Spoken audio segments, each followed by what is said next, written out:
Et bonjour à tous et à toutes et bienvenue dans Vue du Nîmes, le talk show de l'Université de Nîmes dans sa première édition. Alors pour cette première, on vous a préparé plein de sujets. On va pouvoir parler de l'enseignement supérieur, de l'établissement. Mais sans plus attendre, je vais vous présenter les participants de l'émission. Alors à côté de moi, on a le plaisir de recevoir aujourd'hui Abdel Samari, le directeur de la rédaction du journal Objectif Gare. Bonjour à tout le monde. Bonjour. Merci beaucoup d'avoir accepté notre invitation et d'accompagner cette première édition du talk show de l'université. Avec grand plaisir. Je suis ravi d'être là. Merci. Ensuite, autour de la table, nous retrouvons Benoît Rouag, le président de l'université. Bonjour. Bonjour. Alors, qu'est-ce qui se prépare en ce moment? Qu'est-ce qu'on a comme actualité de l'établissement? Alors, actuellement, l'actualité, on vient de finir les examens. Première session, on est en préparation de la deuxième session des examens en courant juin. Et puis, institutionnellement, c'est la négociation du contrat quinquennal 2021-2026 qui est en cours avec le ministère. Très bien, merci. Ensuite, on retrouve Nicolas Leroy, notre vice-président administration, finances et relations internationales. Bonjour Yannick. Leroy, qui est également notre animateur vedette de Le Roi de l'Histoire, que vous retrouverez dès ce soir à 18h. D'ailleurs, ce soir, le sujet de l'émission. Le sujet de l'émission va nous conduire au Moyen-Âge, puisqu'on va voir en quoi les villes médiévales ont été à l'origine du droit international. Merci, très intéressant, on ne ratera pas ça. Donc, tout à droite de l'écran, on retrouve Tom Servière, étudiant en master d'histoire, qui est donc présent aujourd'hui avec nous et qui participe régulièrement aux émissions Twitch et notamment à la Cahute. Il y aura une Cahute cette semaine, Tom? Il y aura une Cahute cette semaine. Il y aura une Cahute jeudi, horaire habituel, sur les assassins dans l'histoire. Et petite correction, je suis étudiant en master fiction de l'université. Oui, master fiction, pardon, effectivement, c'est rattaché au même département, mais c'est pas tout à fait le même master. Très bien. Donc on va commencer avec une première chronique qui est donc l'interview présidentielle qui va mettre à l'honneur notre invité.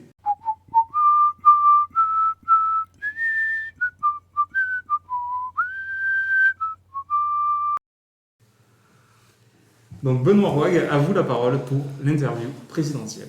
Merci Yannick. Bonjour Abdel Samari. Bonjour.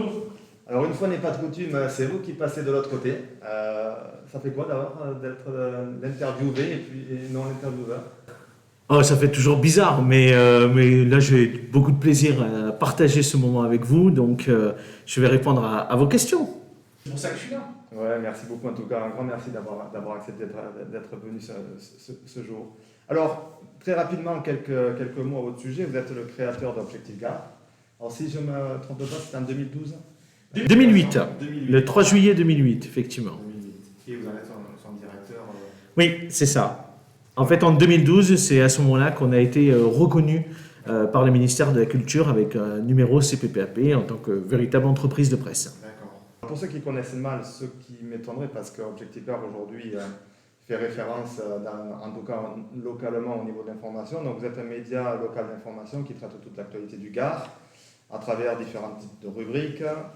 L'information se fait soit par communiqué de presse, soit par l'action sur le terrain de vos collaborateurs et vous-même également. On trouve beaucoup de formes écrites, mais également des formats vidéo et des formats un peu particuliers dont on parlera tout à l'heure, qui est un talk show également tous les jours. Alors, vous avez deux formats importants, c'est le site internet gratuit. Alors j'ai regardé les chiffres, vous allez me corriger si je fais faux, mais en moyenne plus de 2 millions de visites par mois, quelque chose comme ça, et 3,2 millions de pages vues, c'est ça? C'est ça, effectivement. Nos audiences sont certifiées, donc elles permettent effectivement chaque mois une actualisation, mais on est effectivement dans cette fourchette-là. Après, bien évidemment, le moteur, c'est l'actualité, donc vous allez avoir des mois qui vont être beaucoup plus importants, que l'actualité est très forte, et puis quand on est sur ce qu'on appelle une actualité en eau basse, on a forcément une audience qui est un peu moins là. Mais en fait, ça fait quand même une audience qui est quand même impressionnante, en tout cas. On est en moyenne entre 50 000 et 100 000 lecteurs jour. Aujourd'hui, globalement, la moyenne à l'heure actuelle, elle est entre 70 000 et 80 000 personnes chaque jour. c'est bien ce que je disais, vous êtes aujourd'hui une référence, et moi je dirais tant dans la pertinence des informations que vous révélez, la précocité également, parce que vous êtes souvent en avance par rapport aux autres, et surtout votre réactivité, et nous on peut le mesurer, votre disponibilité par rapport à un certain nombre d'événements en tout cas que l'université peut avoir. Alors ma première question quand même sera simple, c'est comment vous, Abdel Samari, vous en êtes arrivé là, à diriger, à créer un journal tel que celui-ci. Quel a été votre parcours? Il me semble que pour les étudiants qui nous écoutent, ça peut être intéressant d'écouter votre parcours.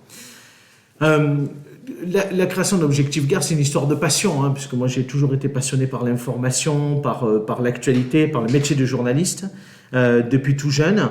Après, j'ai un parcours qui est effectivement plutôt dans le domaine commercial et le marketing et la communication. Un parcours assez classique, hein. Je suis passé par le lycée d'Audet, puis ensuite par la chambre de commerce, notamment sur un BTS Action commerciale. Et ensuite, j'ai intégré une entreprise. Alors, c'est un BTS Action commerciale que j'ai fait en apprentissage, donc c'est-à-dire avec un parcours professionnel pendant ces 2 ans dans une entreprise. Et puis ensuite, j'ai intégré l'entreprise dans laquelle j'avais fait mon BTS, et ce qui a permis tout simplement derrière de pouvoir gravir les échelons, diriger le service commercial, développer le portefeuille client. Mais j'avais toujours en tête cette envie de faire du journalisme, de faire de l'actu. Et donc, j'ai envie de dire que j'ai sauté le pas en 2008 en créant Objectif Gare, avec l'envie au départ de faire une revue de presse de l'actualité. Et puis, à cette époque-là, c'est lointain, mais il n'y avait pas d'espace sur Internet où on pouvait retrouver, par exemple, les sorties, les bons plans, tout ce qui se passait dans le département. Et puis donc, j'ai fait ça de manière bénévole, hein, en plus de mes activités pendant pratiquement 2 années. Et puis l'audience aidant, j'ai décidé effectivement de l'intégrer au sein de mon entreprise et ensuite de recruter mes premiers journalistes qui m'ont rejoint dans la foulée, c'est-à-dire en 2011. J'ai démarré avec 3 journalistes. C'était un vrai challenge, hein, parce qu'il fallait couvrir l'ensemble du département à 3 journalistes. Donc vous imaginez la complexité que cela représentait, avec 0 réseau, parce qu'à l'époque, on n'était pas connus. Donc il a fallu cravacher très fort pour se faire connaître, pour créer du lien.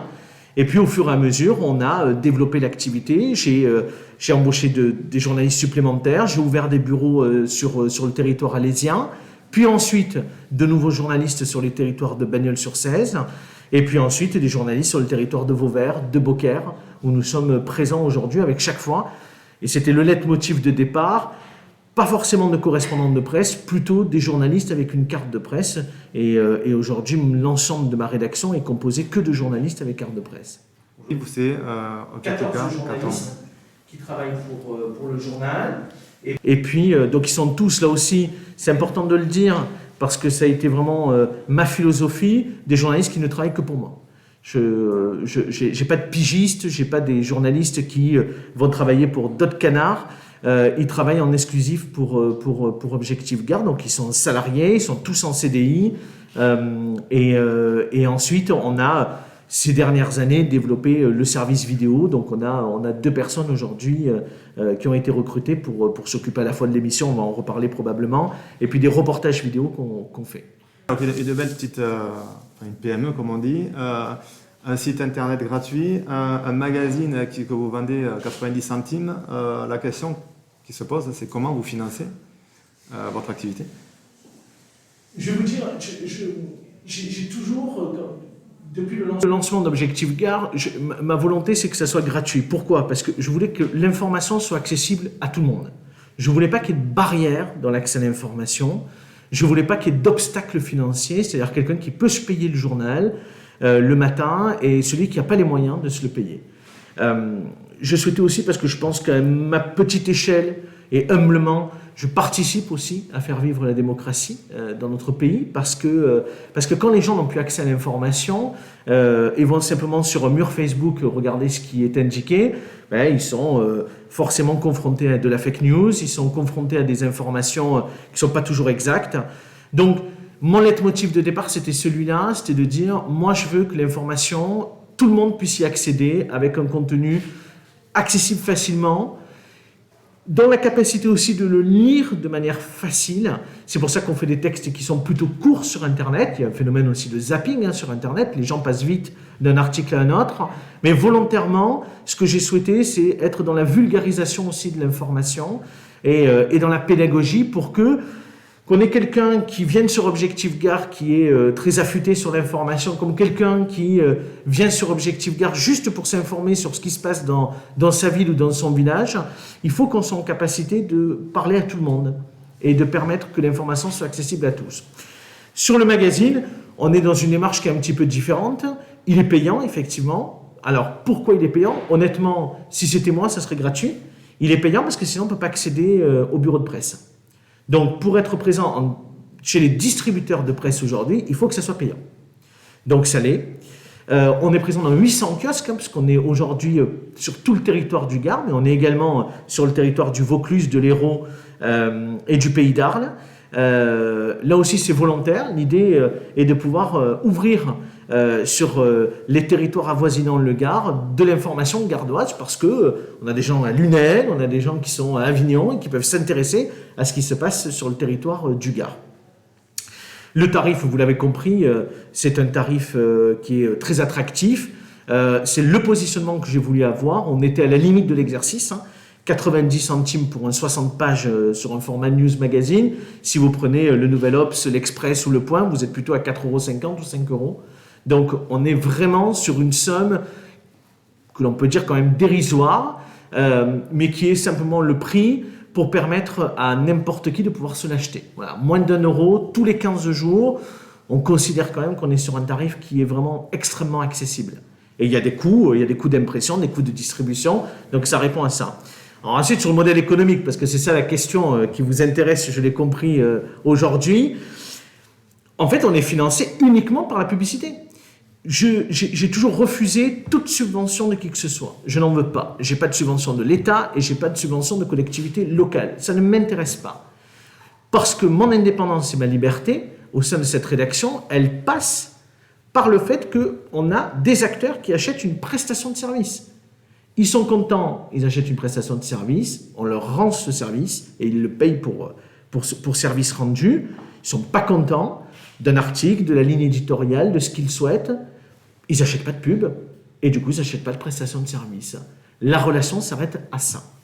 Ce qui permet du coup d'être complètement libre dans le traitement de l'actualité au quotidien. C'est pour ça que je considère qu'on est plutôt dans des articles qui sont positifs sur les acteurs du territoire au sens large, des acteurs politiques, économiques, etc. Mais ça ne nous empêche pas d'avoir des espaces de ce que j'appelle de récréation, comme le dimanche à midi par exemple, où on a effectivement un rendez-vous qui est aujourd'hui très bien identifié sur des indiscrétions politiques, où on peut se permettre d'y apporter un vrai point de vue. Ou des éditos tous les matins à 6 heures, qui ne font pas toujours plaisir, mais qui permettent de, je crois,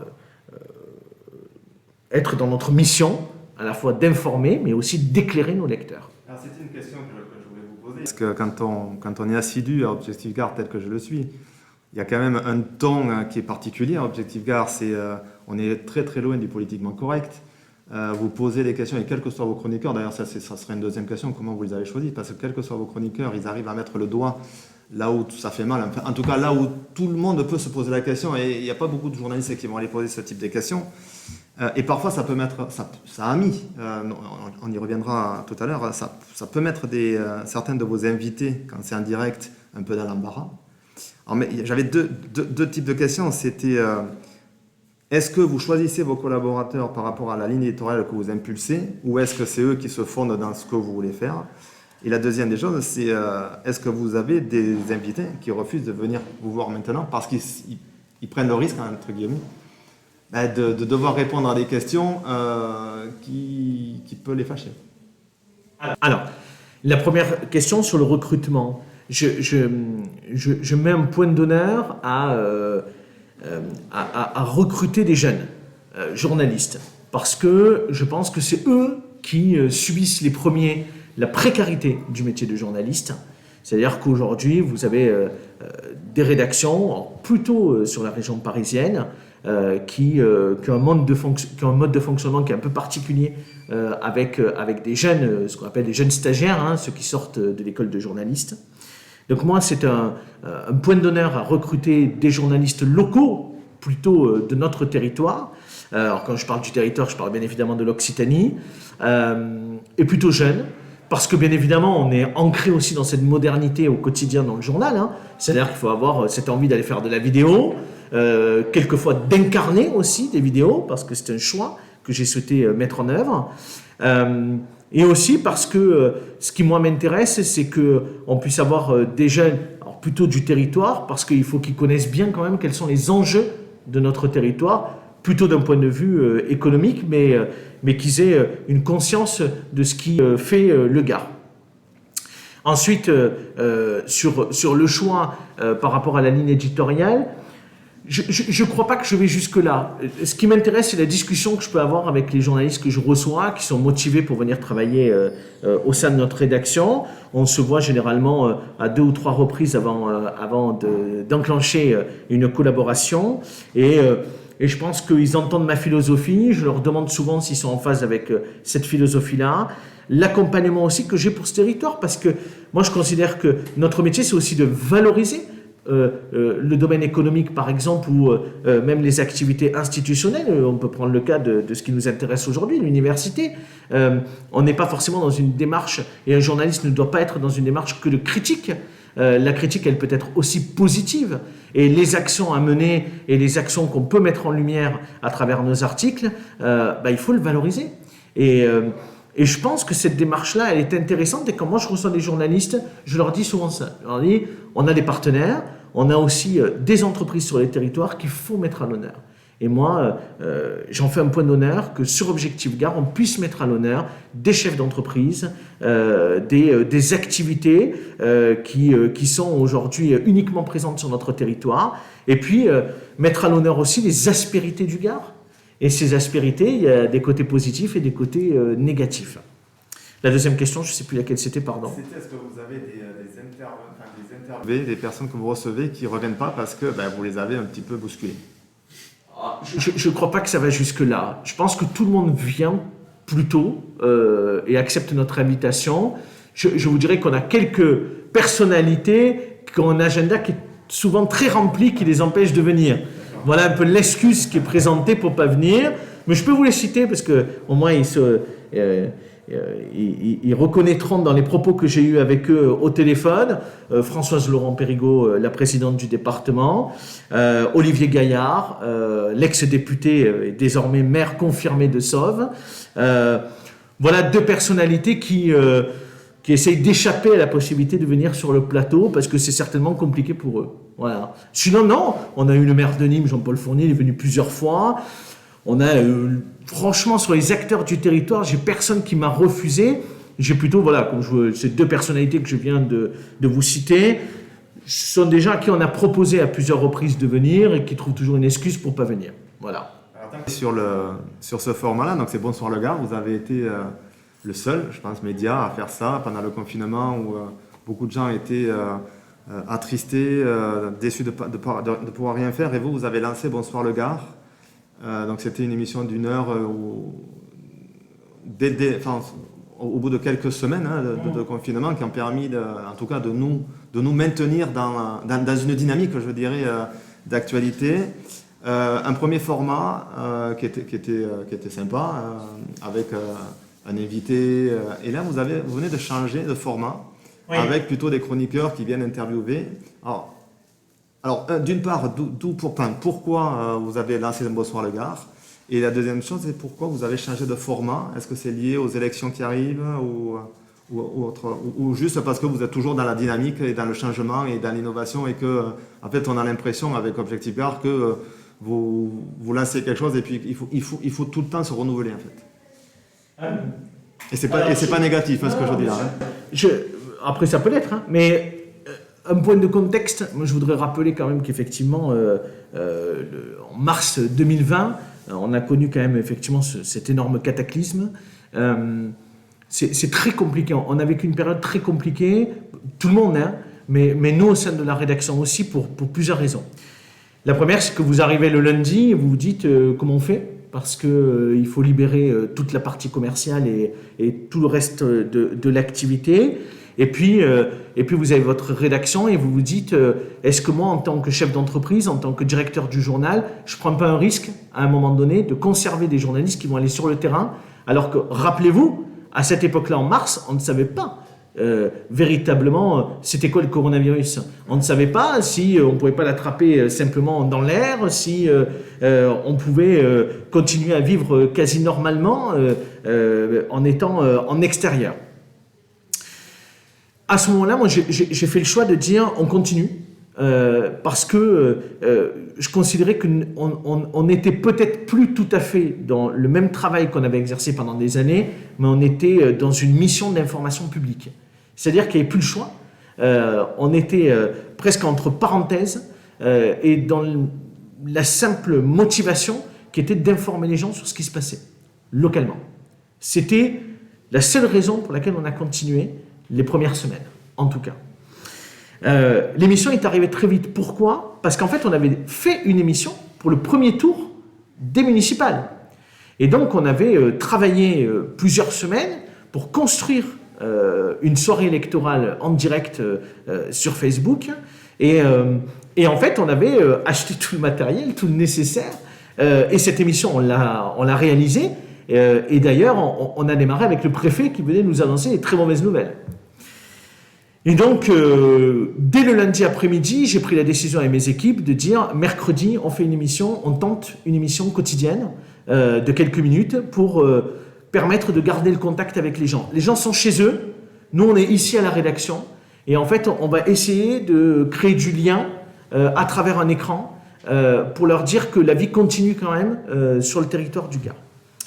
Voilà donc la motivation de cette émission qui a plutôt effectivement bien fonctionné parce que je pense qu'on est arrivé à un moment donné où c'était très compliqué, y compris pour mes journalistes, parce que souvent ils se retrouvaient seuls sur les rendez-vous puisqu'il n'y avait plus personne. Donc les premiers jours, ça a été extrêmement compliqué.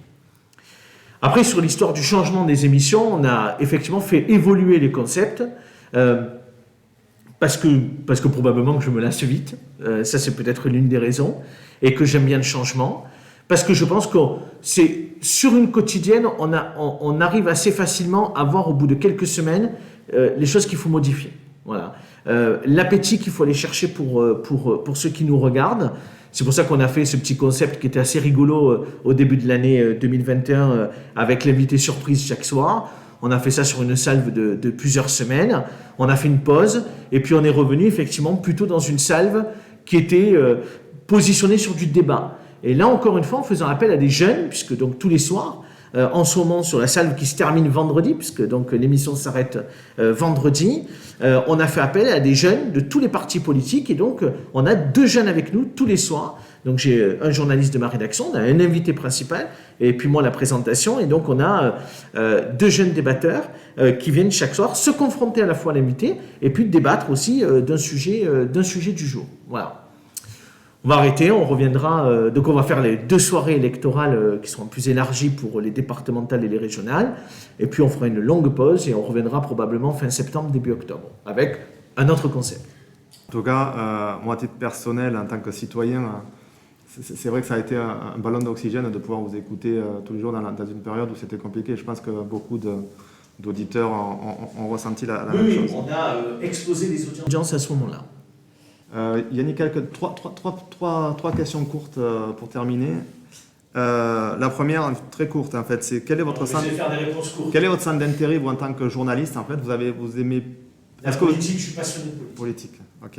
Je suis passionné de politique, donc c'est forcément un sujet qui m'intéresse énormément. Et est-ce que c'est le type d'invité que vous préférez interviewer, les politiques aussi? Parce qu'on peut aimer la politique, mais aimer interviewer un sportif ou j'ai écrit dans un édito récemment qu'on avait un peu le personnel politique qu'on mérite. Cela n'empêche qu'en fonction des invités politiques, on peut y trouver un intérêt dans l'interview parce qu'on va y trouver de la sincérité quelquefois. Alors pas durant toute l'interview, mais on y trouve aussi. On peut se retrouver quelquefois avec des personnalités politiques qui sortent un peu du carcan de la communication, et de l'élément de langage. Vous voyez, hier soir, typiquement, on a eu Myriam Martin, qui est tête de liste au régional pour la France Insoumise. Je ne la connaissais pas. Honnêtement, on a passé un bon moment dans l'interview parce qu'on sentait qu'il y avait quand même des convictions derrière. Il y avait un message qu'elle voulait bien évidemment porter. Il y avait de la communication, mais je crois qu'elle nous a dit des choses sincèrement. Et pourtant, on ne la connaissait pas. On n'a pas fait une audience de dingue hier dans l'émission parce qu'elle n'est pas connue. Mais là aussi, on est dans notre rôle d'information parce qu'on reçoit toutes les têtes de liste régionales et on clive personne et on essaie de recevoir tout le monde. Alors, une question un peu plus légère, mais qui vient de moi. Ah. J'ai demandé à un ami, je vous ai copié, j'avouerai. Donc j'ai une question d'un ami, Oui. et la question est la suivante. Si tu devais t'inscrire à une filière de l'université, ce serait laquelle? Alors il y a trois propositions. Allez-y. Psycho, car tu es un véritable profiler et lancer une collaboration avec la police, point d'exclamation. Sport, il va bien falloir que tu utilises un peu ton vélo d'appartement un jour. Je sais qui c'est. Médecine, ou comment cesser... J'ai démarré là, c'est bientôt l'été. Et- J'ai un peu dans mon point, donc j'ai commencé le vélo. Ou alors médecine, ou comment cesser d'être hypochondriaque. Non, médecine non, parce que ça va être trop compliqué, effectivement. Plutôt la première, effectivement, sur la psycho, parce que c'est des sujets qui m'interpellent, qui m'intéressent, parce que, y compris, j'en ai beaucoup parlé avec les jeunes débatteurs, parce que bien évidemment, ils sont présents 1 heure dans l'émission chaque jour, mais on a des réunions de travail ensemble, et j'ai partagé aussi après l'émission des moments avec eux, et j'ai ressenti cette détresse psychologique de cette année un peu dingue qu'on vient de vivre. Et c'est très intéressant parce que je crois qu'il y en a quelques-uns aussi qui se sont confiés, peut-être parce que j'étais extérieur, peut-être à leur vie personnelle. Mais c'était très intéressant, voilà, de partager, de donner un peu sur de l'expérience et de comprendre aussi les cheminements psychologiques quand on est enfermé chez soi, quand on est jeune aussi, que quelquefois on est dans des chambres étudiantes qui sont très petites, qu'on est loin de sa famille, qu'on ne peut pas sortir parce qu'il y a le confinement, parce qu'on n'a pas forcément d'amis, ou pas beaucoup, et que ces moments-là, pour eux, ont été certainement très très compliqués. On a beaucoup parlé des personnes âgées, bien évidemment, qui se sont retrouvés isolés, mais je pense que les étudiants ont vécu un vrai drame psychologique pendant l'année, parce que ce lien social, parce que aller boire un verre sur une terrasse, parce que échanger, aller à un concert, aller à une pièce de théâtre, les jeunes, ils ont besoin aussi de ça pour se construire. Et cette année, entre parenthèses, je pense qu'elle a été extrêmement compliquée pour eux, et je peux d'autant plus le dire que probablement que moi, malgré le confinement et malgré la crise, ma vie n'a pas trop changé parce que j'ai continué à y travailler tous les jours, du matin au soir, parce qu'on était dans notre activité peut-être de manière encore plus intensive pendant cette période et que finalement j'ai vu autour de moi, chez des neveux, des nièces, des moments très difficiles et je l'ai retrouvé chez ces débatteurs, jeunes débatteurs. De détresse à l'université, vous en doutez bien. Et donc du coup, l'invité, enfin l'ami, la question de l'ami, vous l'avez identifié, je suppose. Oui, je présume que c'est un certain président de l'USAM Nimgar. Voilà, c'est David Tevib à qui je fais un clin d'œil très amical et que je remercie déjà pour le soutien qu'il apporte à l'université, David. Et puis cette question, voilà, c'était un petit clin d'œil. Je reviendrai peut-être éventuellement, mais je pense qu'il faudrait... Merci beaucoup. Merci encore. On a débordé peut-être. Un petit peu. On a une question dans le chat qui nous est venue de Croco Unim qui nous demande comment voyez-vous Objectif Gare dans 5 à 10 ans. Oula. Des évolutions à long terme, peut-être. Une question pas facile.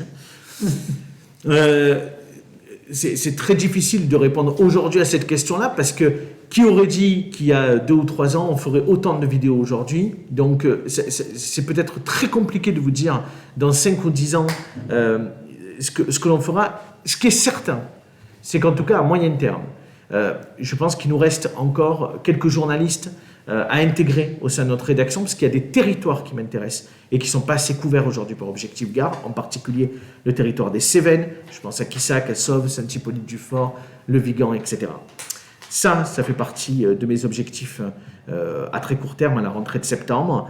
À moyen terme, c'est qu'aujourd'hui, notre quinzomadaire, donc qui est un vendredi sur 2, je l'espère, évoluera vers un hebdomadaire. C'est mon ambition pour l'année prochaine, en 2022. Et le troisième axe, c'est autour effectivement des vidéos. Il y a une réflexion, mais qui va prendre un peu de temps, qui est de dire comment on arrive à construire peut-être quelque chose de plus récurrent dans la journée, avec des rendez-vous incarnés et identifiés sur différents thèmes. Je pense au thème de la santé, je pense au thème du sport, je pense au thème de l'économie. Aujourd'hui, on a identifié des thèmes comme la politique ou le Nîmes olympique, etc. Je pense qu'il faut renforcer à travers effectivement des thématiques sur des émissions ou en tout cas des moments clés en vidéo qui s'y prêtent et incarnés par des journalistes de la rédaction. Très bien, merci. Est-ce qu'on a des questions autour de la table ou on passe à la chronique suivante? J'ai beaucoup parlé. Hein. On a couvert Vous avez raconté beaucoup de choses. Beaucoup de Une thématiques. question juste, les chroniqueurs, alors j'ai le plaisir de voir parmi vos chroniqueurs, j'ai pas mal d'étudiants ou d'anciens étudiants. Vous les avez choisis comment? On les a choisis comment? On les a choisis par notre réseau. On est passé par les partis politiques pour pouvoir effectivement solliciter. L'objectif, c'était d'avoir des responsables de jeunes dans les partis politiques. Voilà. Donc après, on a eu à la fois des sollicitations en direct, à la fois des jeunes qui étaient déjà en contact avec certains de mes journalistes. Et puis ensuite, je vais dire par parti politique, on a eu 2-3 propositions. Et après, c'est aussi une affirmation du jeune, celui qui avait beaucoup plus envie de venir. Et ça nous semblait bien qu'il y ait finalement ce choix un peu naturel qui se fasse entre eux. On n'est pas venu pour dire, nous, ce qu'on cherche, c'est de la caricature. C'est-à-dire, il faut que le mec du Rassemblement national soit désagréable, il faut que le mec de gauche vienne pleurer dans les chaumières, que le républicain soit absolument libéral. Voilà, ces caricatures-là ne nous intéressaient pas. Ce qui nous intéressait plutôt, c'était leur regard en tant que jeunes dans un parti politique. On dit qu'aujourd'hui, le militantisme est en perdition. On se rend compte en fait que c'est pas tout à fait le cas, parce qu'il y a des jeunes qui sont à fond dans les partis politiques. Et puis ce qui nous intéressait aussi, c'était de les confronter à du personnel politique et voir comment ils allaient se débrouiller. On a eu beaucoup de fraîcheur, parce qu'ils ont posé des questions très intéressantes en direct. Quelquefois, ils ont un peu déstabilisé les invités. Inversement, ils ont été beaucoup déstabilisés aussi, parce qu'ils se sont retrouvés avec des champions de la communication, donc des gens qui savent très bien rebondir. Donc, les jeunes se sont retrouvés quelquefois, et on l'a vu notamment dans les toutes premières émissions, où on a fait des débriefs, on leur a dit qu'il fallait un peu qu'ils musclent leur jeu, sinon ils allaient être éteints à toutes les émissions.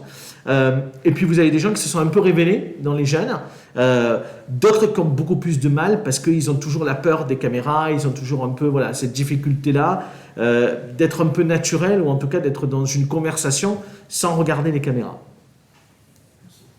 Merci. Bon, du coup, il est temps de passer à la chronique suivante, donc qui sera assurée par Nicolas Leroy. On va vous parler de l'info du SUP.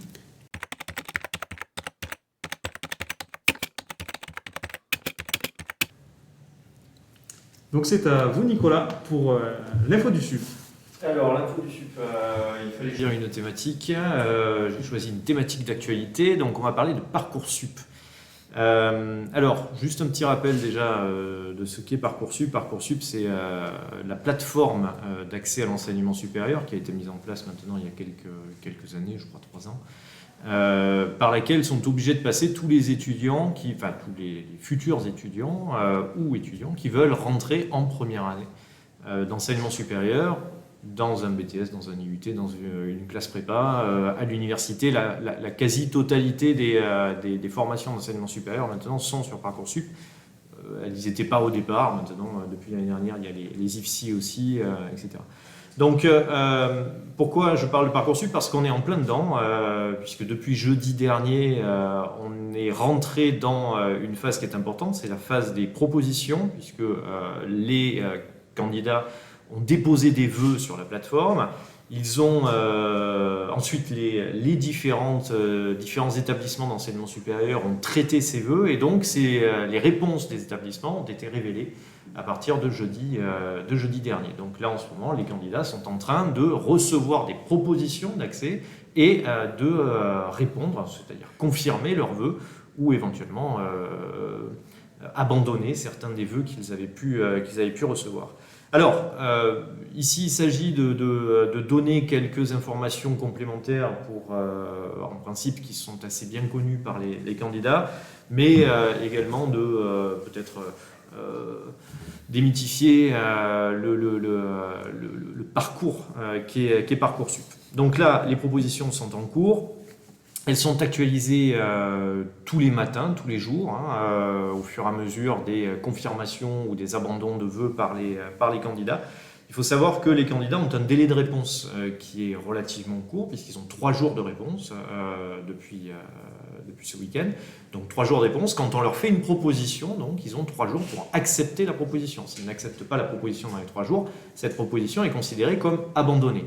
Alors il faut savoir que les candidats vont recevoir plusieurs types de réponses. Soit ils ont une réponse oui, c'est-à-dire qu'ils sont acceptés, c'est là qu'ils doivent répondre sous 3 jours à la proposition. Soit ils ont une réponse oui en attente, ça veut dire que là ils sont sur liste d'attente, là ils n'ont rien à faire, ils n'ont qu'à attendre que leur nom remonte progressivement, mais sur la plateforme ils peuvent voir où ils en sont de la progression sur la liste, et donc ça peut leur permettre de savoir s'ils ont vocation à accepter une autre candidature ou pas.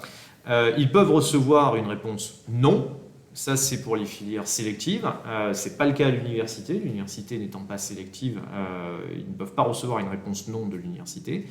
Et il y a une réponse un peu qui peut surprendre certains, c'est la réponse oui si, c'est-à-dire qu'ils sont acceptés avec aménagement. C'est-à-dire que là, les équipes pédagogiques considèrent qu'au vu de leur dossier, ils ont besoin d'éléments de consolidation pour envisager sereinement une réussite. Et donc, s'ils acceptent cette proposition, ils auront l'obligation de suivre cet aménagement. Ils ne peuvent pas accepter le oui sans accepter le si. Quand on accepte, c'est le oui si. Sinon, on refuse. Donc là, c'est pas une sanction, c'est pas une mise dans une deuxième catégorie. Ils vont suivre les cours en même temps que tous les autres étudiants qui ont été admis, mais ils vont avoir des éléments de renforcement qui leur permettent de consolider leurs acquis. Donc, là, ce qu'on est en train de vivre, c'est la phase principale. C'est celle pendant laquelle, à partir de mars, les candidats ont déposé leurs vœux, etc. Et donc, ça va durer ça jusqu'au mois de juillet. Alors, parmi les candidats, il y en a certains, parmi les gens qui vont passer le bac ou qui veulent se réorienter parce qu'ils étaient déjà dans l'enseignement supérieur, mais ils veulent reprendre des études à partir d'une première année. On en a certains qui, soit ont raté la phase principale, ils ont oublié de faire des vœux, ils ont changé d'avis depuis, ils ont envisagé depuis de faire des études, ou ils ont fait, ce qui est une erreur stratégique, que des demandes dans des filières sélectives, et donc ils peuvent très bien se retrouver qu'avec des non ou avec des oui en attente, mais très loin sur des listes d'attente, ce qui fait que c'est assez incertain qu'ils puissent avoir une place. Dans ce cas-là, les choses sont bien faites, puisqu'il y a une phase complémentaire qui va ouvrir le 16 juin et qui dure 3 mois supplémentaires, donc du 16 juin au 16 septembre. Et donc là, il est possible, pour ceux qui ont raté la phase principale, de faire de nouveaux vœux. Pour ceux qui, finalement, ont déjà fait des vœux, ont peut-être même reçu des propositions, mais ont changé d'avis et surtout ont vu qu'il restait des places dans un certain nombre de formations, ils peuvent faire de nouveaux vœux pour quelque chose qui les intéresserait davantage. Et dernière chose à savoir, pour ceux qui, malgré la phase principale, malgré la phase complémentaire, n'ont toujours pas de proposition qui leur assure un accès à l'enseignement supérieur, il y a la possibilité de saisir le rectorat. Au sein du rectorat, il y a une commission, ça s'appelle la commission d'accès à l'enseignement supérieur, dans laquelle on va retrouver des représentants des universités, des différents établissements, qui vont examiner au cas par cas. C'est assez lourd, pour l'avoir vécu pendant des années, c'est pas mal de boulot. Qui vont examiner au cas par cas la situation des étudiants et, au vu des places qui restent dans l'académie, essayer de trouver, de proposer une place aux candidats. Dernier mot à dire auquel il faut faire très attention, cette année il y a donc un point d'étape obligatoire qui a lieu fin juin, entre le 29 juin et le 1er juillet. Pour les étudiants, pour les candidats qui n'auraient pas encore accepté définitivement un vœu, qui gardent des vœux en attente en attendant de les voir progressivement remonter, là il y a un point d'étape qui sera fait. À ce moment-là, les candidats seront invités, alors ils recevront des mails, des SMS, etc., pour leur demander de confirmer quels sont les vœux qui les intéressent toujours, quels sont ceux qu'ils veulent maintenir. Et à défaut de cette indication, les vœux seront abandonnés. Donc il faudra faire très attention à ce point d'étape obligatoire, pour reprendre la terminologie du ministère. Voilà ce qu'est Parcoursup. Alors il faut savoir que dans notre cas bien particulier à l'Université de Nîmes, on a reçu cette année 35 000 vœux pour nos licences première année, ce qui est une progression de quasiment de 8% par rapport à l'année dernière. Il y a des formations en forte progression, en droit par exemple, on a plus 500 vœux, ce qui est assez important. On a au total à peu près 3000 vœux pour entrer en droit. Il y a des progressions assez notables également sur l'anglais, sur l'histoire, sur la psychologie. En psychologie, c'est la filière qui est la plus demandée puisqu'on a 5000 vœux donc déposés là. Donc tous ces vœux sont étudiés bien sûr par les équipes de l'université. Il faut savoir que dans la majorité des cas, tous les candidats qui vont maintenir leurs vœux jusqu'au bout seront pris dans les licences. On a 2 exceptions, c'est STAPS sur lequel on a un nombre de places qui n'est pas suffisant pour accepter tout le monde, et donc ceux qui sont tout en bas de la liste, il ne faut pas s'attendre à être acceptés, donc il faut bien regarder les autres propositions qu'ils ont. En psycho, ce n'est pas certain non plus qu'on puisse prendre tout le monde, mais donc voilà, il y a des stratégies à avoir pour ceux qui sont en bas de liste. Dans la majorité des licences de l'université, ça passera, mais pour ceux qui veulent absolument STAPS et qui sont en fin de classement psycho, voire peut-être, vu l'augmentation, le droit, il y a peut-être une réflexion à avoir et à envisager d'accepter une autre proposition. Sachant qu'une fois que la proposition est acceptée, s'il y a un vœu en attente qui remonte et qui est finalement accepté, vous pouvez très bien abandonner le vœu qui avait été fait initialement. Voilà, c'est rapidement présenté ce qu'on pouvait dire sur Parcoursup pour cette année. Très bien, merci. N'hésitez pas dans le chat s'il y a des questions sur Parcoursup, et d'ailleurs sur le plateau, est-ce qu'on a des questions? Peut-être Abdel Samari, une question Sur Parcoursup, Oui. ça paraît bien compliqué comme parcours. C'est clair, mais je crois que c'est ni la faute de l'université ni la faute des étudiants. Je crois que c'est un joli système qu'on nous a mis en œuvre, comme on sait bien le faire en France. Après, ce qui est très positif, et de ce que j'ai retenu en particulier, on vous l'avait dit à la fin, mais c'est très intéressant, c'est que l'université de Nîmes attire, quoi, et qu'il y a des étudiants qui veulent venir étudier chez nous. Donc ça, c'est une très bonne nouvelle, et je présume, vous avez probablement le détail, mais c'est que ce n'est pas forcément des gens de Nîmes ou du Gard. C'est-à-dire que c'est même au-delà, et donc ça veut dire que notre université, le côté atypique de notre université, ben, c'est un atout aujourd'hui. Parce qu'il y a une recherche aussi d'espace peut-être plus cocon, plus familial, où chacun se connaît, où on peut partager peut-être plus facilement avec des universitaires, avec des professeurs. Enfin voilà. Donc je trouve que c'est extrêmement positif. Voilà. Et bon courage aux étudiants dans leur parcours. Il en faudra. Mais en effet, on a une capacité d'attraction qui se confirme, on va dire. On a des étudiants qui viennent d'au-delà de Nîmes, bien sûr, et du Gard. Il faut savoir que cette capacité d'attraction sur la première année, elle est limitée parce que le rectorat nous impose de la limiter, en fait. Il nous impose des quotas d'accès pour les étudiants qui viennent de l'extérieur de l'académie. On pourrait attirer plus, en fait, mais voilà, on a des limites qui sont imposées. On est victime de notre succès, c'est ça? Oui, bon, comme toutes les autres universités pour le coup, mais voilà, il faut avant tout offrir de la place aux étudiants qui ont réussi le bac dans l'académie, donc ils sont prioritaires, si vous voulez. Mais c'est vrai que cette capacité d'attraction, on va pouvoir la retrouver encore plus marquée sur nos filières, sur nos formations plus avancées, sur des licences professionnelles ou des masters. On a un nombre d'étudiants qui sont assez importants en dehors de la région. Très bien, merci Nicolas, merci beaucoup pour tous ces éclaircissements. Donc c'est vrai que c'est une procédure qui n'est pas forcément si simple à aborder pour les gens qui ne sont pas confrontés directement, ou pour les parents qui ne comprennent pas forcément. C'est pas simple, tout mais le je rappelle parcours. qu'avant, c'était quand on se retrouve. Ça a des difficultés pour trouver la place pour tout le monde. La solution, c'était le tirage au sort. Donc c'était pire encore. On a connu pas mal d'affaires sur des tirages au sort dans des gros établissements. Donc on va passer à la prochaine chronique qui sera assurée par Tom Servière, qui est donc la chronique Le Campus en parle.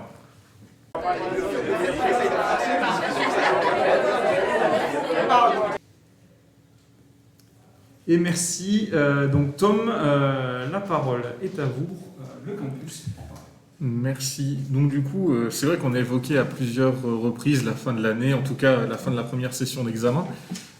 Mais c'est pas parce qu'on arrive sur la fin de l'année ou que l'année est déjà finie pour certains que le campus s'arrête de vivre et qu'il n'y a plus d'événements qui sont organisés, qui sont proposés aux étudiants. Et on a quelques petites initiatives par-ci par-là qui peuvent vous permettre de garder contact avec la fac pour ceux qui ont terminé, qui veulent toujours faire des petites choses, ou de prendre des pauses, venir passer un bon moment pour ceux, et on leur souhaite bon courage et force pour les révisions qui vont passer en deuxième session. Donc dans ces événements, on en a quelques-uns. On peut notamment penser à Unim en Forme qui fait vivre le campus depuis quelques temps maintenant. Donc pour ceux qui ne connaissent pas Unim en Forme, c'est une initiative d'étudiants en STAPS qui propose à n'importe qui de venir gratuitement pratiquer une activité sportive. Donc peu importe le niveau, peu importe, sans discrimination, venir pratiquer donc de l'activité douce à des jeux un peu plus ludiques. Donc Unim en Forme qui est en pause cette semaine, qui reprend la semaine prochaine et qui va continuer à proposer donc des petits événements, des petites séances de sport. Donc si jamais ça vous intéresse, n'hésitez surtout pas à aller jeter un œil à leur compte Instagram et leur page Facebook où vous aurez toutes les informations sur les créneaux à venir. En plus de ça, on a d'autres petits événements qui arrivent, notamment pour rester dans le sport et dans les sorties, on a le Master Droit Public, l'assaut du Master Droit Public, qui organise une sortie canoë le 18 juin. Donc si jamais il y a des amateurs de canoë parmi vous, n'hésitez pas à aller jeter un œil sur leurs réseaux sociaux également. Donc voilà, les assos ou les initiatives étudiantes qui restent un petit peu, qui continuent à participer. On a aussi d'autres structures qui viennent participer à Unim. On a notamment l'initiative FitPong, qui est une initiative qui a été créée dans le cadre du label Génération 2024, donc en partenariat avec un club de tennis de table qui propose des créneaux sur vos bancs pour les personnels et pour les étudiants pour venir pratiquer un petit peu cette activité. Donc voilà, encore une fois, passer un bon moment, voir du monde. On sait que dans une période, soit juste après beaucoup de révisions, soit pendant des révisions, ça peut faire du bien de sortir, se vider la tête, voir du monde. Ça fait toujours plaisir. Pour ceux qui, comme moi, ne sont pas très sportifs, évidemment, vous avez d'autres possibilités à l'université. Donc des choses qui s'annoncent pour la fin de l'année et des choses qui s'annoncent pour l'an prochain aussi. Je pense notamment à la création d'une association musique qui commencera son activité dès l'année prochaine. Donc pour les musiciens en air, pour les musiciens confirmés, je vous invite à jeter un œil à Unimusique qui commencera l'année prochaine. Et en ce moment, si jamais vous avez envie de vous détendre un peu tout en restant chez vous, on a des étudiants qui proposent des projets qu'on peut consulter en ce moment. Donc peut-être que certains d'entre vous ont suivi les Parafictions, qui sont une série de podcasts de fiction qui ont été réalisés par les étudiants de deuxième année du Master Fiction, qui ont été diffusés sur Radio Campus Montpellier. Et en plus des parafictions qui ont été diffusées, on a en ce moment une étudiante de Master 1, Cypriane Liger, qui propose sa série audio, le Moment Monroe. C'est tous les mercredis à 17h sur Radio Campus Montpellier. C'est une série transmédia assez loufoque, assez originale, qui reprend et détourne les codes de la fantasy. La série, c'est à la fois une série audio, donc encore une fois le mercredi à 17h sur Radio Campus Montpellier, et un compte Twitter, qui est le compte Twitter en fait du personnage principal qui participe à étendre la fiction. Donc le compte c'est @notmmonroe, Monroe comme Marilyn Monroe. Donc je vous invite à jeter un œil à ça, c'est très sympathique. Et donc voilà. Donc le campus continue à vivre, vous pouvez regarder, vous pouvez aller à ces projets, vous pouvez écouter, vous pouvez regarder. La chaîne Twitch aussi continue évidemment avec des projets, le roi de l'histoire qui continue, l'accueil qui continue et plein de petits projets qui arrivent, des nouvelles émissions. des émissions récurrentes qui vont arriver aussi. Donc voilà, plein de belles choses sur le campus. Jusqu'à quand on verra, mais en tout cas on en a encore pour un petit moment. Donc voilà, encore une fois, un bon courage à ceux qui ont encore des examens à passer. Félicitations à ceux qui les ont terminés. Et je vous invite à rester connectés évidemment sur les réseaux de l'université. Peu importe votre réseau préféré, de toute façon, il y aura de quoi faire pour voir ce qui se fait, pour continuer à vivre à l'université et à faire des choses pour vous vider un peu la tête après une année un peu compliquée. Voilà. Eh bien, merci Tom pour cette rubrique pleine d'énergie et pleine d'activités en prévision pour nos étudiants et autres. Puisque, Il est prêt pour me remplacer, Tom. Hein, Il est prêt. Il est Hein prêt. Il est bien, il est à l'aise, il est au top. Hein. Il est un peu cher. Ah bon Mais il est Non, prêt. mais ça, on va s'arranger. Il est prêt. Il n'y a pas de souci. Viendrez me voir. On échangera les cartes à la fin de l'émission.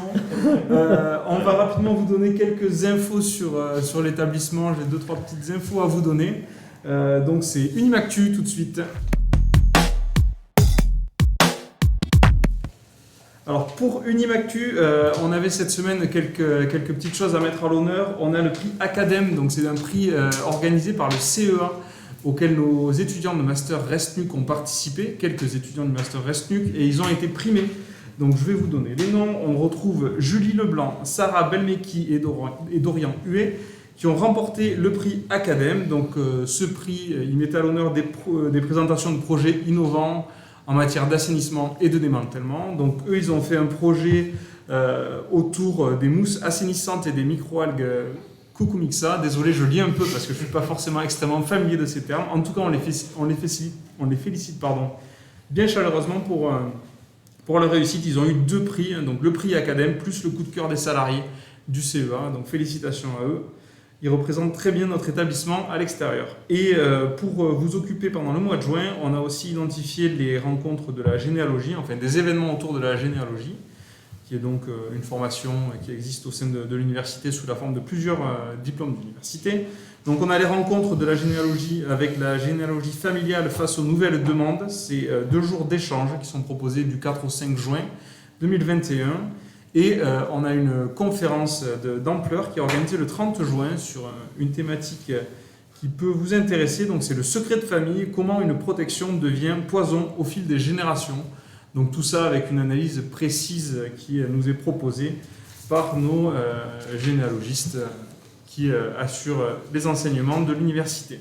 Donc voilà de quoi vous occuper aussi pendant l'établissement, mais encore félicitations pour le prix Academ à nos étudiants.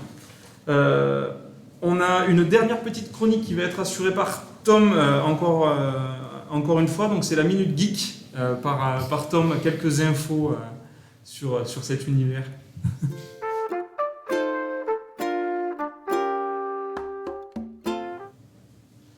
Voilà, donc la Minute Geek, c'est par Tom Servière. Alors oui, merci. Alors effectivement, si je suis présent sur la chaîne Twitch, c'est pas un hasard. Je suis un spectateur très très assidu de Twitch, YouTube et oui, ce qu'on pourrait effectivement appeler un geek aujourd'hui. Donc j'aimerais vous parler de quelques actualités en lien avec Twitch. Maintenant que l'université est à fond dessus, c'est bien de se renseigner un petit peu sur ce qui se passe sur la plateforme. Avec Twitch, YouTube, voilà, quelques petites actus, quelques petites recommandations évidemment. La grosse actu de la semaine, c'est la ZILAN, un énorme événement qui est aujourd'hui, qui revient cette année avec un nouveau format. Alors la ZILAN, qu'est-ce que c'est ? Déjà une LAN, qu'est-ce que c'est ? Alors une LAN à la base, ça désigne tout simplement des gens qui se regroupent pour jouer en réseau local.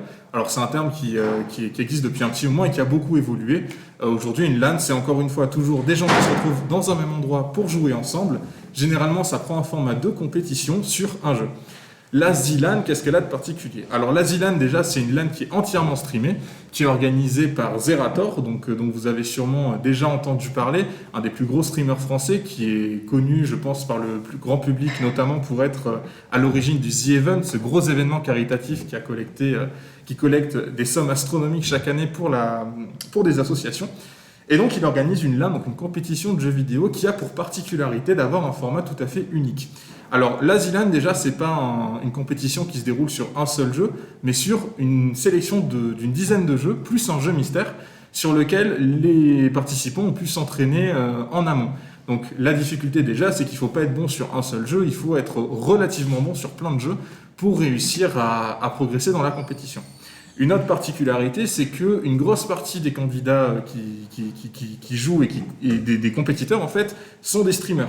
Donc on a pu suivre depuis quelques semaines les entraînements sur différents jeux. Et en plus de ça, on rajoute une particularité, c'est que c'est une compétition par équipe de 3. Donc on a plein d'équipes de 3 joueurs, des streamers ou des viewers qui ont pu participer. Et c'est une compétition qui va se dérouler sur 3 jours ce week-end, donc 4, 5, 6 juin sur la chaîne de Zerator, que je vous invite évidemment, auquel je vous invite à jeter un œil parce que c'est super sympa, il y a une très très bonne ambiance. Il y a plein de jeux différents, alors il y a autant des jeux assez classiques au niveau des jeux compétitifs, on pense notamment à Warcraft 3 qui est un jeu ancré dans la culture LAN, on peut penser à Battle Ride qui est un autre jeu compétitif, mais on a aussi des jeux un petit peu plus funky, un petit peu plus originaux, comme GeoGuessr, un jeu où on est lâché via la Street View de Google Maps quelque part en France et il faut en un temps imparti retrouver exactement où on est et le placer sur la carte, ou encore Farming Simulator, qui est un jeu de simulation de gestion de ferme, qui, vous pouvez vous en douter, n'est pas habituellement un jeu très très très compétitif. Donc voilà, un événement super sympa avec plein de streamers très chouettes. Pour ma part, je soutiendrai l'équipe 3 frères, l'équipe Keck, composée de Kalen, Étoile et Kenny Stream, qui sont trois personnalités que j'apprécie énormément. Et je vous invite à jeter un œil dans tous les cas, c'est très chouette, donc voilà. Dans les actus Twitch, on a aussi une actualité un petit peu insolite qui va peut-être surprendre les gens qui ne sont pas du tout familiers avec la plateforme. C'est la création très récemment de la catégorie Hot Tub, donc de la catégorie piscine gonflable et jacuzzi dans les streams de Twitch. Alors il faut savoir que depuis, dans les règles de Twitch, il était écrit en tout cas auparavant, qu'il était possible de streamer dans des tenues un peu dénudées, en maillot de bain, ou voilà, si on était dans un contexte approprié.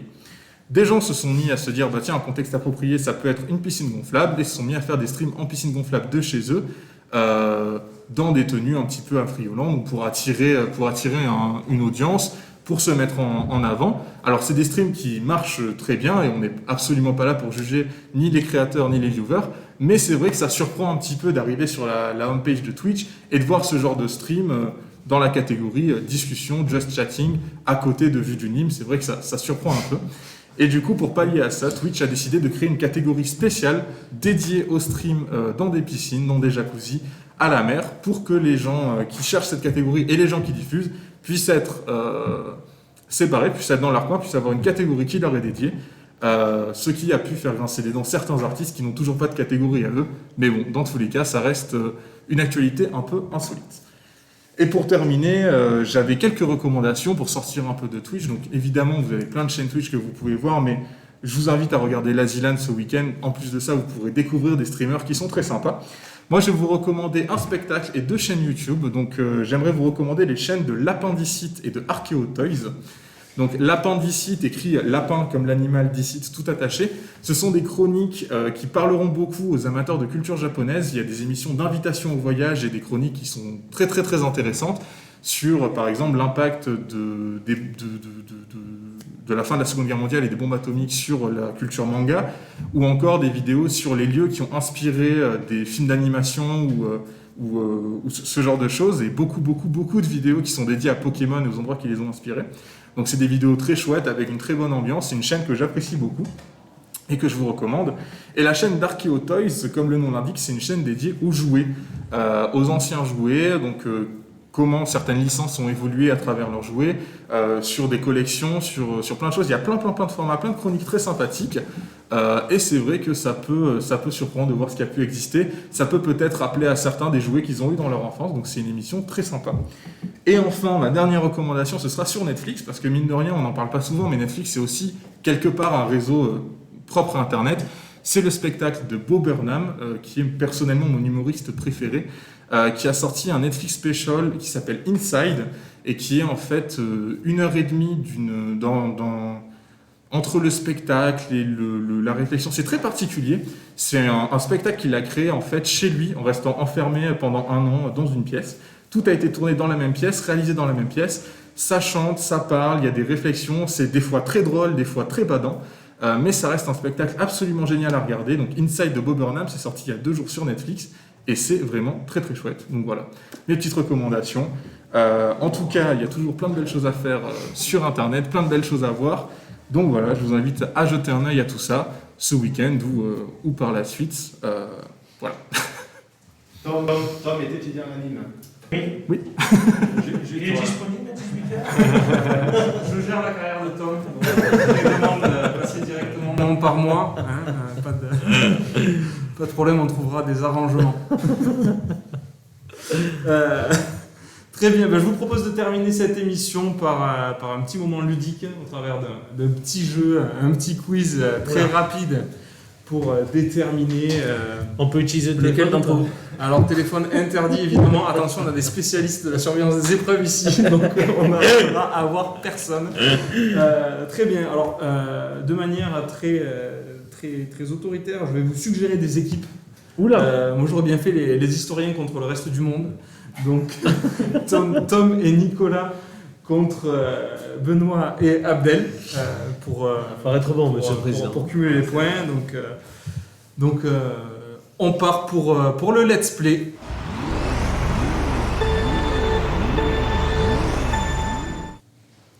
Très bien. Alors, première question. Donc, je vous rappelle les équipes Abdel, Benoît contre Nicolas et Tom. On va faire une première question qui va être au plus proche. Alors, combien d'abonnés a la page Facebook d'Objectif Gare? On parle d'abonnés, pas de j'aime.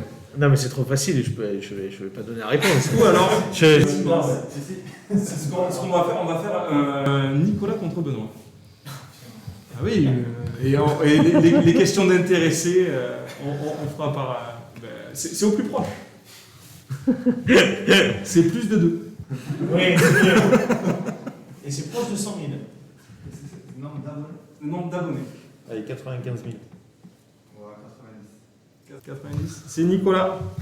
98 150 ce matin à 9h30. Donc, un point pour Tom et Nicolas. Donc, on va faire une question du coup qui va être Abdel contre Nicolas, puisque Oula. Tom a la réponse. Quel événement Twitch a permis de décerner les prix aux enseignants de licence sciences de la vie? Les Oscars. Nicolas, bon, c'était un peu trop On n'a facile. même pas le temps de réfléchir. On en a d'autres. Allez. Question nimoise. Qu'est-ce qu'un réhoussier? Voilà, très bien.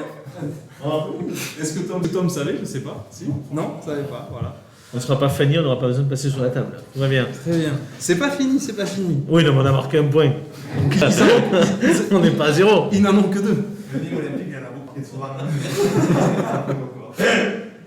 Quel est l'architecte qui a mené la construction du fort Vauban? Pas l'innovation, mais la construction. Ferry. Ferry. Alors, c'est un piège. Ferry, c'est l'ingénieur. Punaise. Je mettrais bien un demi-point, mais on savait que Benoît répondrait Ferry, donc la question était un piège. C'est possible. Je sais pas. Donc c'est Jacques Cubizol. Ah oui. C'était un beau piège. Comment il va? Il se porte il va plutôt bien. plutôt bien. D'ailleurs, une petite question orientée. Donc, nos remerciements à la bibliothèque de nous avoir accueillis pour cette émission. On tourne dans les locaux de la bibliothèque. Cette année, la bibliothèque a fêté son anniversaire. Quel âge a-t-elle? Non, pas 30 ans. Merci, monsieur le président. Mais c'est pas loin et c'est en 5. 25. 25, très bien. En fait, on commence au moment où elle a été construite. Pendant la pandémie, l'université de Nîmes a poursuivi ses recherches, notamment au travers de conférences grand public. Comment s'appelait-elle?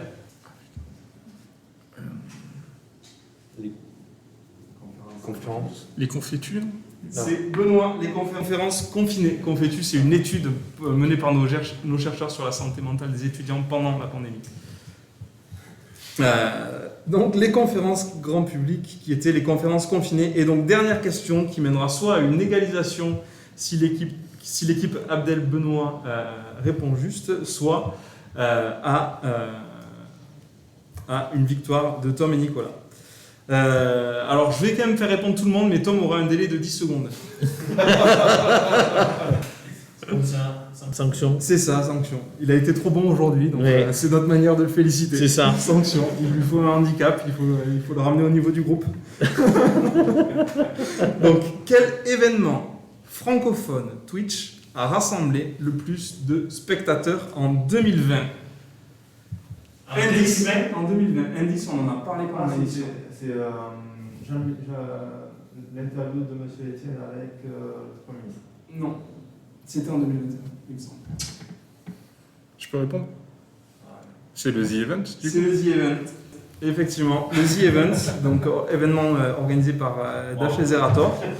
Donc un événement caritatif, pour donner les chiffres et compléter ce qui a été dit tout à l'heure. Donc c'est un événement annuel caritatif au profit d'une association qui change chaque année. En 2020, ils ont levé 5,7 millions pour Amnesty International. Ça se passe sur un week-end où on a tout un ensemble de streamers qui font des activités au même moment et à peu près dans le même lieu quand les conditions le permettent. Et voilà, qui poussent, essaient de générer des dons autour de cet assaut. Généralement, c'est dans il me semble que c'est dans les locaux de la région, Effectivement, je ne sais pas si le dernier c'était dans les locaux de la région, mais certains ont été organisés dans ces locaux. Bon voilà, donc une belle victoire 4-2 pour Tom et Nicolas. Et non, 2 parce que la bibliothèque a 25 ans. Ah ouais, c'est... On m'a trompé. On va retourner potasser. Bon, en tout cas, je vous remercie beaucoup. Merci à tous. Merci aux personnes qui nous ont suivis et à vos participations sur le chat. On se retrouve normalement d'ici une quinzaine de jours pour un deuxième épisode de ce talk show Vue du Nîmes. Merci beaucoup. Merci beaucoup à vous Merci à pour votre accueil. Merci. Merci. À bientôt.